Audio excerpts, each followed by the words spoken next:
दोस्तों, promotion exam में एक मेजर पार्ट जो होता है सवालों को, वो आरबीआई डायरेक्शंस पर बेस्ड होता है। जी।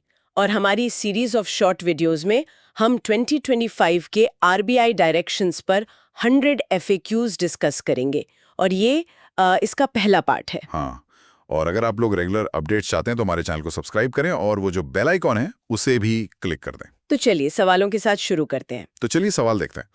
आरबीआई के जो lending against gold and silver collateral directions 2025 हैं, उनके अनुसार किसी कोलैटरल की नीलामी के लिए रिजर्व प्राइस क्या है, और अगर मान लीजिए नीलामी 2 बार फेल हो जाए तो एडजस्टेड मिनिमम रिजर्व प्राइस क्या होगा। देखिए, इसका जवाब है कि ये जो रिजर्व प्राइस है वो करंट वैल्यू के 90% से कम नहीं होना चाहिए। 90%। जी।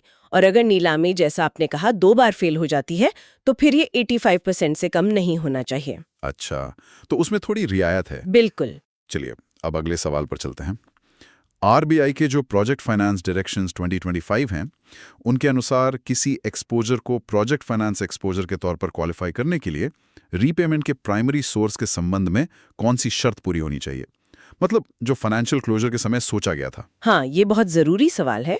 फाइनेंशियल क्लोजर के समय जैसा सोचा गया था, रीपेमेंट का जो मुख्य सोर्स है, जी। मतलब कम से कम 51%, वो उसी प्रोजेक्ट से आने वाले कैश फ्लो से होना चाहिए जिसे फाइनेंस किया जा रहा है। अच्छा, तो मतलब प्रोजेक्ट खुद ही अपने लोन का एक बड़ा हिस्सा चुकाएं। बिल्कुल, 51% या उससे ज्यादा। चलिए अब अगला सवाल डिस्कस करते हैं। आरबीआई के इलेक्ट्रॉनिक ट्रेडिंग प्लेटफॉर्म्स डायरेक्शंस 2025 के तहत एक इलेक्ट्रॉनिक ट्रेडिंग प्लेटफॉर्म यानी ईटीपी को ऑपरेट करने का ऑथराइजेशन पाने के लिए क्या फाइनेंशियल क्राइटेरिया पूरा करना होगा। इसके लिए एंटिटी की जो मिनिमम नेटवर्थ है वो कम से कम 5 करोड़ रुपए होनी चाहिए। 5 करोड़ रुपए। अमेंडमेंट डायरेक्शंस 2025 हैं, उसके तहत रेगुलेटेड एंटिटीज को केवाईसी के पीरियोडिक अपडेशन की जो ड्यू डेट होती है, उसके बाद कस्टमर्स को रिमाइंडर भेजने के बारे में क्या खास निर्देश दिए गए हैं। हाँ, इसमें एक बहुत ही कस्टमर फ्रेंडली बदलाव है। ड्यू डेट के बाद रेगुलेटेड एंटिटीज को जो नॉन कंप्लाइंट कस्टमर्स हैं उन्हें कम से कम 3 रिमाइंडर भेजने होंगे। 3 रिमाइंडर? जी, कम से कम 3।